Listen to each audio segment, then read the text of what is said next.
This is The Last Clue, a production of Smith Media Team, LLC. Listener discretion advised, mostly because of me.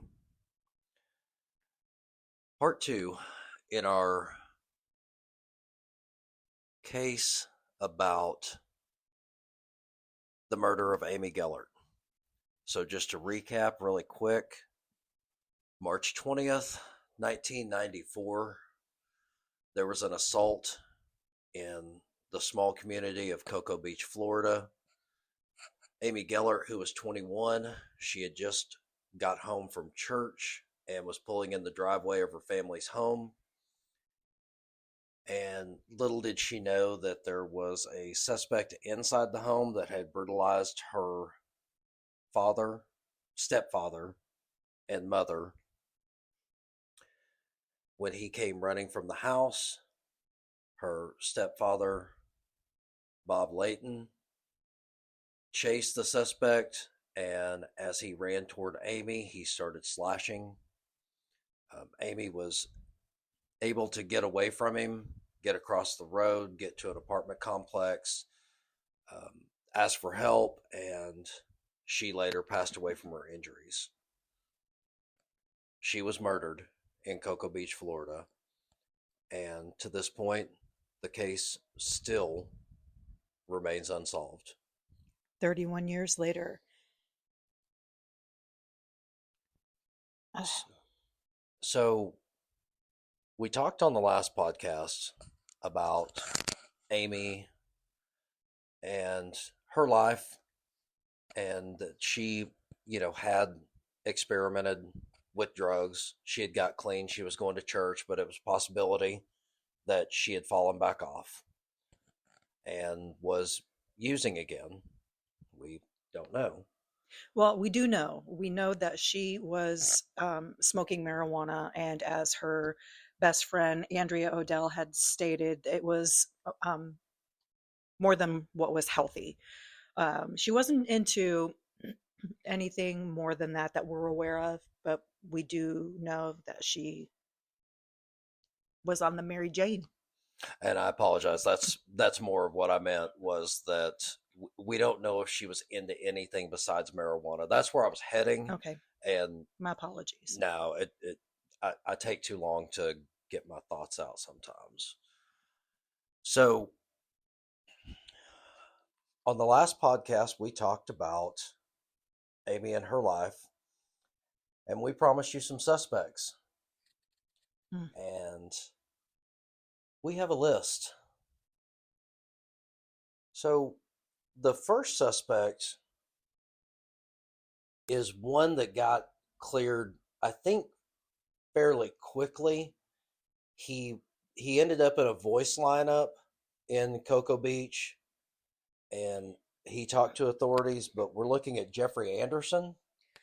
Right. He was in a voice lineup, and he actually also did submit to a polygraph and pass that. So the reason he was a suspect is that he was a burglar in the area, and he was involved in a police chase the day after Amy was murdered. And when he was caught, he was in a stolen car. So later, when Bunny's credit cards were found on the side of the road in the vicinity, he became a suspect. So that's where he came into play. They obviously can't totally say 100%, but feeling more likely than not that he's not our guy, because he passed the polygraph and did not bring up any red flags in the voice interview. And we're assuming at this point, without having spoken to Cocoa Beach authorities, that they have checked Buddy's credit cards for fingerprints to see if they belong to Jeffrey Anderson. He could not be linked to those credit cards, so just kind of everything's kind of fallen into place for him to kind of be out of that lineup, if you will. Pardon the pun. So our next suspect, someone you're familiar with, a gentleman by the name of Hugh Popple. Yeah. Yes. I knew Hugh as well. We did go to school together in the Cocoa Beach area, starting in middle school up through high school. Not one of my best friends. Hugh, and this is obviously for me. This is my personal experience. Just kind of a little off, little odd. He was kind of an odd duck, kind of like a loner type, from what I noticed. Just kind of quirky.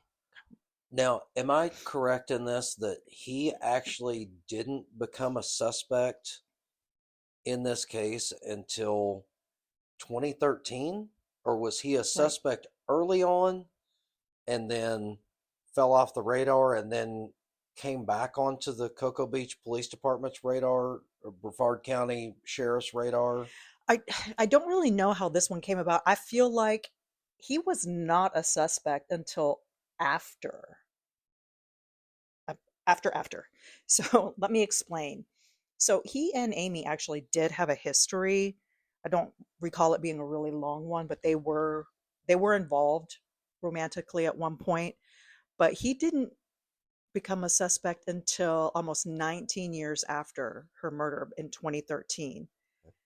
Uh, Funny thing about that is Hugh was killed in a hit and run in 2012. He became a suspect in 2013, after I believe there was a comment made about his passing in this hit and run that it had to be karma for what he did to Amy. That's some strong karma. That is some very strong karma. There's also some very strong words. I don't know who those words came from. I've been looking further into that and have not had anything concrete where I am comfortable providing a name. So we'll leave it at that. But Hugh was killed in a hit and run in 2012. And just kind of a side note on that, which I just find interesting, his parents were also killed, both of them, in a car accident in 2016. Jesus. Yes. They were together in the same area of Florida where his dad was driving and inexplicably ran off the road, killing him. His name was also Hugh, and his wife Betty at the time. I mean, that's too much coincidence for me. Do you, I mean, and this is all speculation All because speculation, but Mr. Popple's no longer with us, but neither one of them. that that almost seems like the parents had covered for him for so long that the dad was driving, correct? Yes, They were not wearing they seatbelts. were not. It almost seems like the perfect opportunity for the dad to it. I am not making light of this, but a No, dashboard confessional where he he just could not take knowing the truth both of anymore. them. Neither one of them were wearing seatbelts, and this is 2016. So Yeah, Florida's known for their slogans of "Arrive Alive," uh, "Click it, don't ticket." So seatbelts were a big thing in 2016, as they still are. But I get absolutely what you're saying. I don't believe in coincidence, and this is pure speculation, but it's odd. so Mr. Popple has a gold star by his name right now for this. Boop. Our next contestant is a gentleman, and I use that term loosely, named Dominic Kanuka. Now, let me tell you about Mr. Kanuka because I've actually read a little bit about him. He was not only a short order cook, and I believe that's where he and Amy first crossed paths was when he was a short order cook. But I could be wrong about that. I don't know that they did. I don't know. I do know that he worked at Gatsby's, which was a big, great place to. It was a big time place to go in Cocoa Beach. It's no longer there, but Gatsby's was one of those it spots. Did you say Gatsby's? Gatsby's. Was it great? It was. Okay. So not only Mr. Kanuka, the short order cook, he was also a convicted thief. So had a little bit of experience with B&E. Um, if you remember our conversation from the prior podcast, Amy had dated military and law enforcement type men in her past. He was military, Marine Corps, and so he kind of fits this bill, this very broad bill that we've been given from the Brevard County Sheriff's Office. Which, by the way, we would love more coverage on this. We would love an update, and we'll be reaching out to them soon to find out where the case lies. Because, again, if you listen to our prior podcast, they have a task force in hand at the Brevard County Sheriff's Office. So somebody's got to be working on this. But Dominic Kanuka, any words on him? Also, if you remember from our prior conversation, Bob and Bunny had stated that he had a very distinct voice. The intruder had a very distinct voice of a New England dialect. I believe it was it Maryland, and the way Bunny described it, I Excuse me. believe it was Maryland. And let me just flip back in my notes real quick. Sorry, that is actually a page turning. You mean you keep physical notes? I do keep physical notes I like because it. this whole thing has very much irritated me. Well, the kids out there might not know what it means to turn the page of notes. They're like, isn't that an app? But you're right. Bunny did say that he had a very distinct Maryland / northeastern accent, and that was also one of the things that Dominic had, was a very strong northeastern accent. You know where he was from? I do not. Pennsylvania. Oh, okay. Yeah, also not a coincidence. So, also on Dominic Kanuka, he liked to dabble in the devil's lettuce and things a little bit stronger than that as well. You don't say. Not only did he dabble, apparently, allegedly, he liked to sell. Well, I mean, to get that green, you got to pay for that green. That's very true.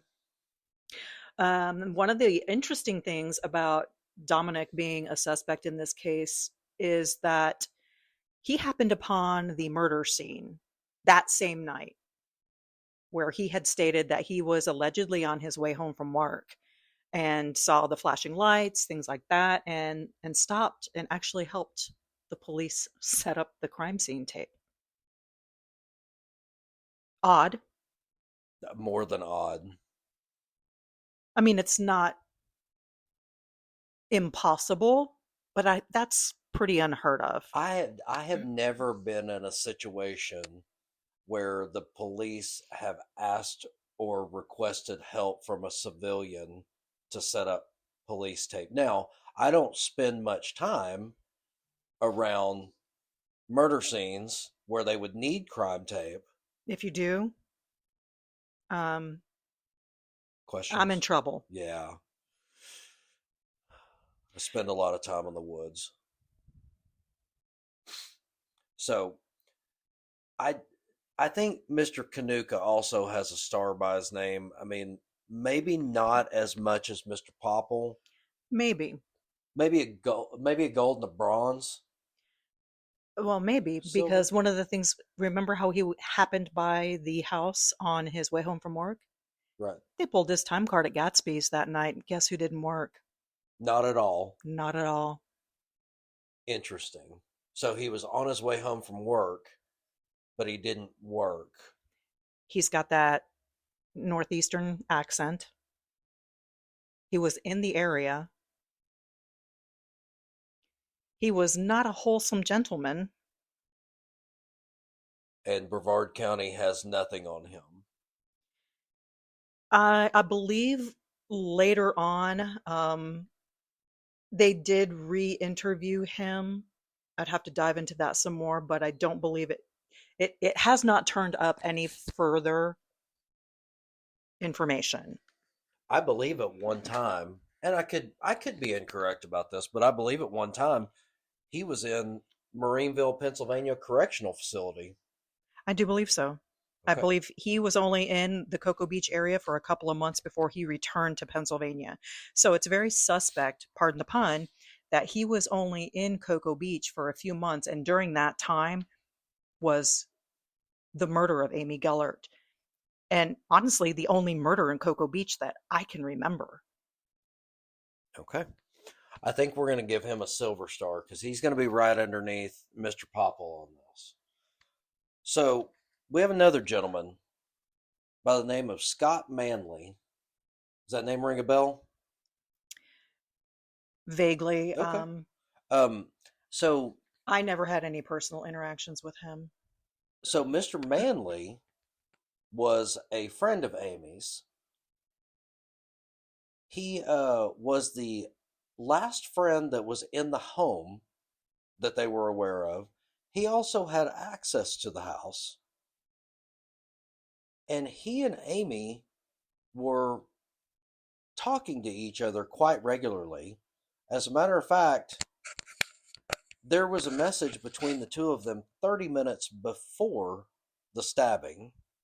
Now, 30 minutes before the stabbing would put him in the house at the time because the killer was in Amy's house for quite a period of time. I mean, it wasn't hours upon hours, but they were in there for a while. So if there was a message, which we have concrete evidence of that. Yeah, I think he left that 30 minutes after.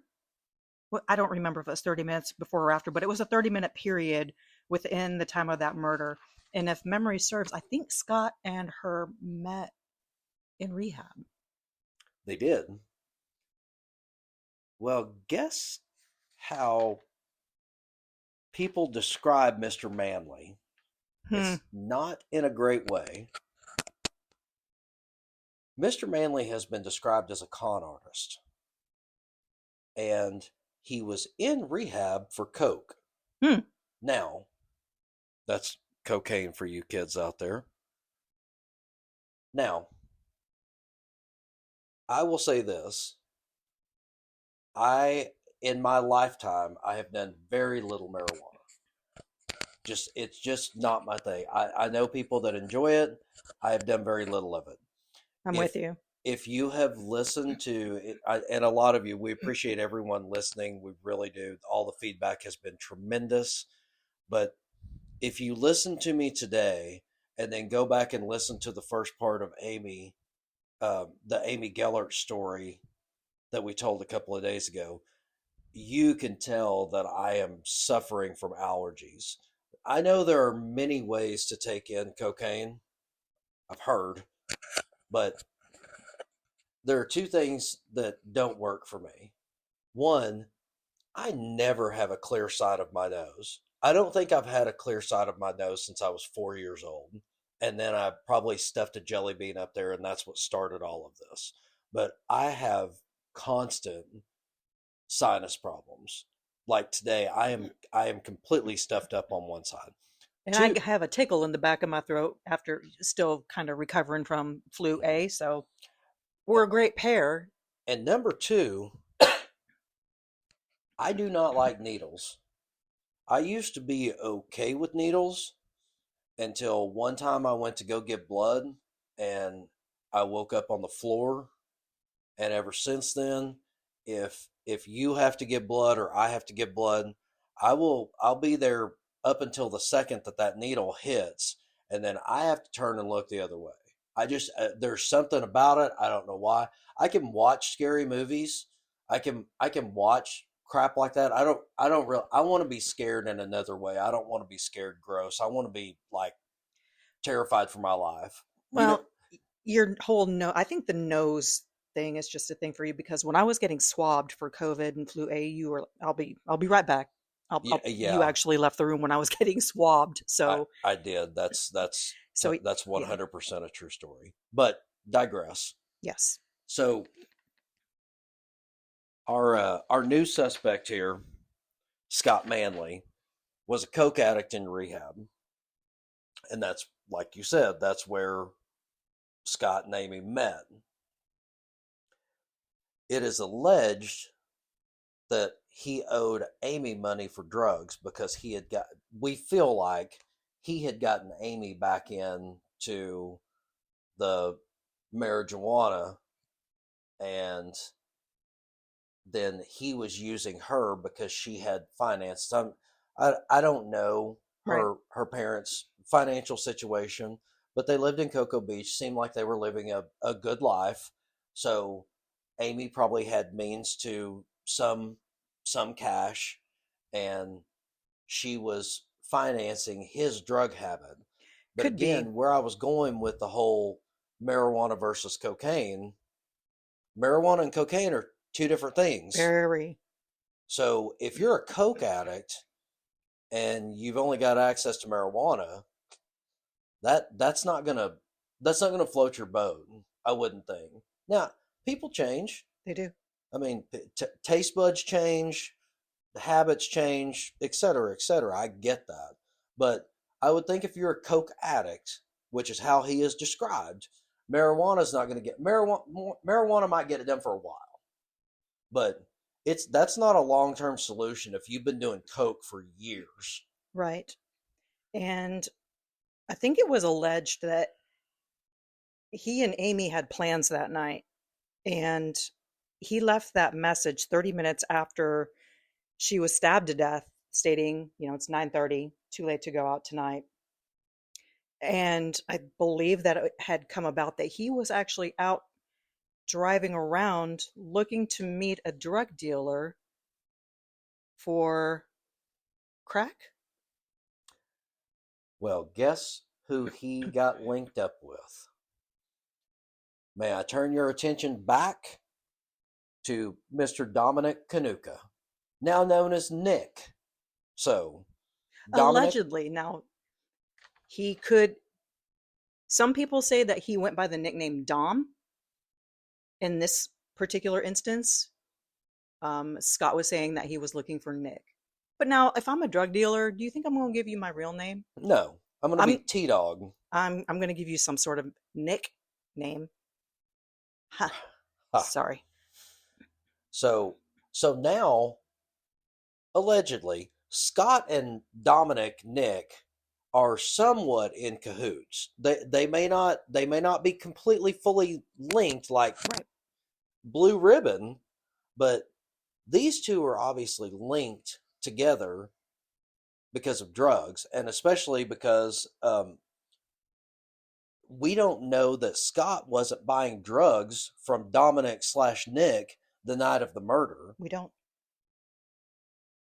So Well, we've got a nice little list of suspects here. we do. And also, you want to link those suspects back together. Do you remember if we want to take it all the way back, we want to run it back to Bob and Bunny? While they were being assaulted, they said that the suspect seemed very nervous, as if he were waiting on a ride. Now, hear me out, and this is something that's been alleged or theorized, not proven.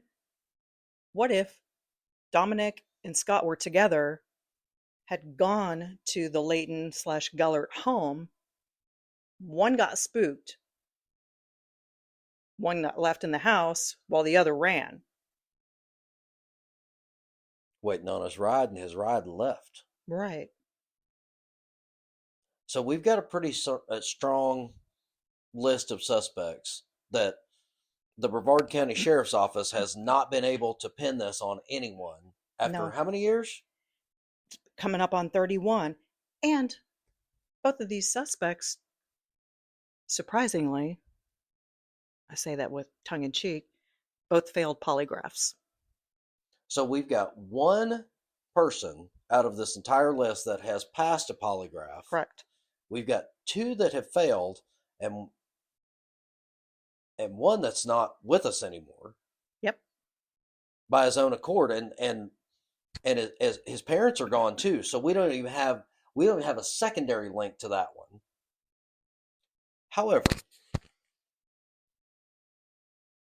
I want to bring one more name into the fray, Mm-hmm. but Oh.